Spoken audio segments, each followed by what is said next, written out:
Hi, I'm Sarah. I'm a media studies student. I chose media studies in the first place because it is a blend of art, psychology, and society. And the cool thing about it is that I get to look at how media influences what we think, how we behave, and how we are connected through it globally. And I've always been interested in expressing myself, but until now I really didn't know how to do that. Have you ever felt like you are surrounded by so many people and so much media and noise and music and films, but you actually rarely feel connected to yourself?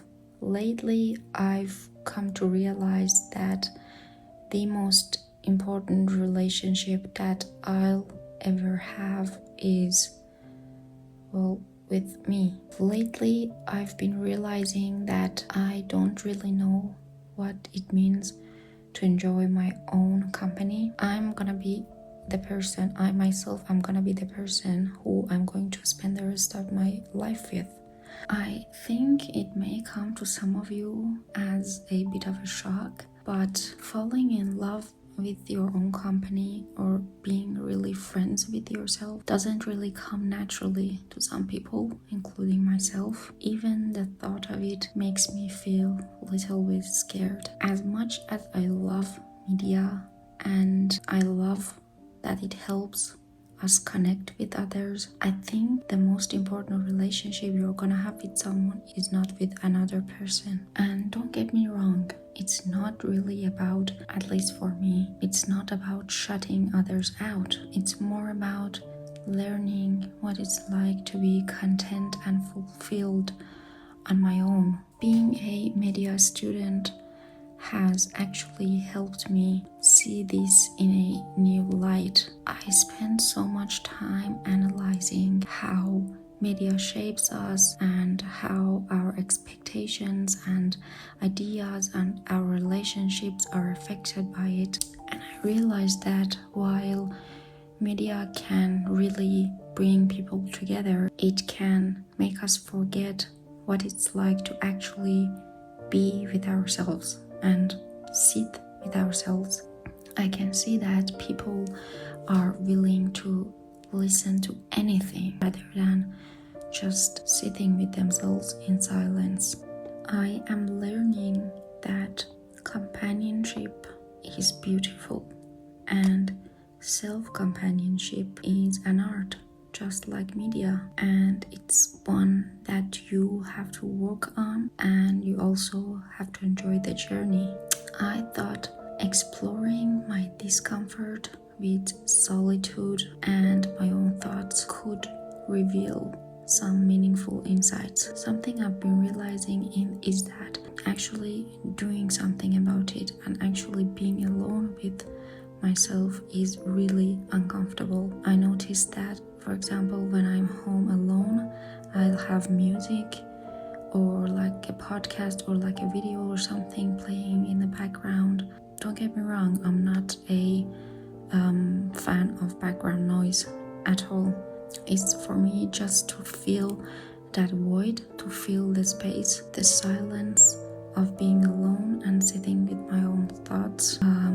Kind of freaks me out. I think the thought of pure silence feels a little bit heavy, almost unbearable at times. It's as if I'm feeling every quiet moment so I don't have to confront my own thoughts. Sometimes I think it's because being alone with myself feels like looking in a mirror I don't really want to look into. Talking about mirrors, don't even get me started.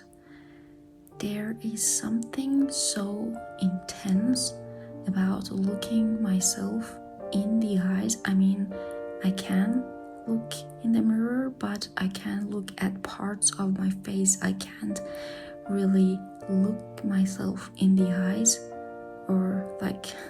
look deep into my soul, if that makes sense. For me, it feels like I'm staring into this version of me that I haven't quite figured out yet.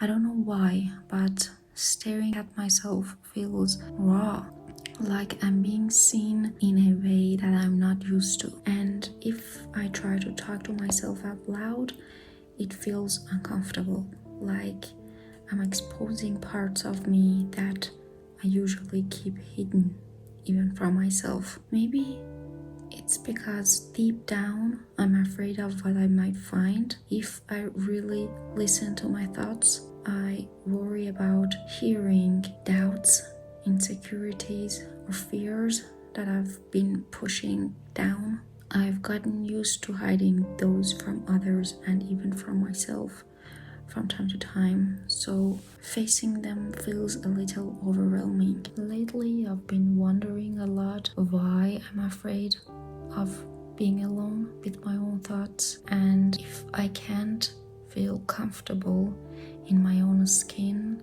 how am I gonna feel safe or at home anywhere else? The idea of loving my own company sounds really beautiful, but to me it feels far away, and it kind of looks like it's something that it comes naturally to some other people. To many people, I have to learn it from scratch so that it also becomes so effortless for me, something that I don't have to think about. I've also been thinking, if I'm afraid of my own thoughts, what does that say about how I view myself in my own head?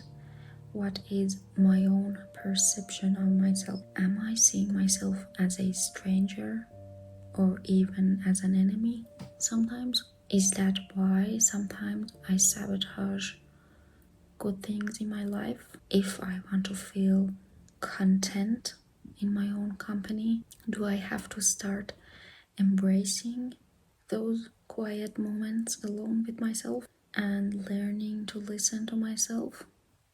As scary as it feels, I feel like maybe the real journey here is not just to keep myself company. Maybe it's more about putting time and getting to know myself and learning stuff about myself, finding acceptance in whatever I discover. I think it's not about some big movie-like transformation. Maybe it's more like baby steps, like letting myself sit in silence and just see how it feels. Maybe it's not as scary as I've made it in my head, or even just reminding myself and telling myself, hey, your thoughts matter, even if you are a little bit messy. My presence alone is enough to make me feel safe and supported and understood. I think learning to enjoy my own companionship is learning to enjoy who I am without my achievements, not just the achievements and the role that I play for others. It's about listening to my own thoughts and doing it without judgment, being like a friend to myself who's worth listening to. Maybe it's time I start valuing my own opinions, even if they're still forming or they're in progress or they just feel a little shaky.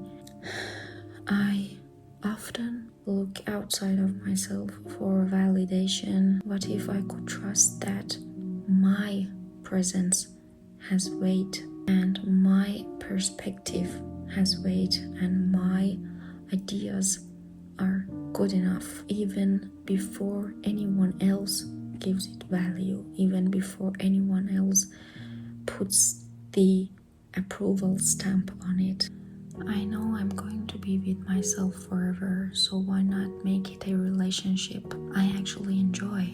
I want to trust my own opinions, feel safe in my own presence, and maybe even look forward to hanging out with myself, you know? It's scary, but maybe that's how I know it's worth doing.